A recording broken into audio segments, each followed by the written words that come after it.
Welcome to new TV Telugu. Good Friday పర్వదినాన్ని పురస్కరించుకొని ఆంధ్రప్రదేశ్లోని పాస్టర్లకు రాష్ట్ర ప్రభుత్వం శుభవార్త అందించింది. రాష్ట్ర వ్యాప్తంగా అర్హులైన వేలాది మంది పాస్టర్లకు గౌరవ వేతనం విడుదలకు ముఖ్యమంత్రి చంద్రబాబు ఆమోదం తెలిపారు. ఈ మేరకు సంబంధిత శాఖ అధికారులు ఉత్తర్వులు జారీ చేశారు. ప్రభుత్వ నిర్ణయంతో రాష్ట్రంలోని మొత్తం 8,427 మంది పాస్టర్లకు ప్రయోజనం చేకూరనుంది.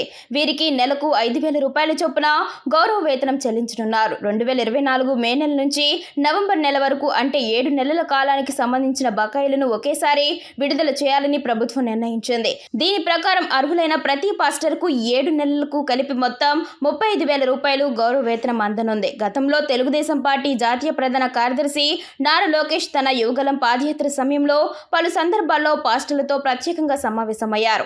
ఆ సమావేశాల్లో తమ కూటమి అధికారంలోకి వస్తే పాస్టర్లకు గౌరవ వేతనం అందజేస్తామని ఆయన హామీ ఇచ్చారు.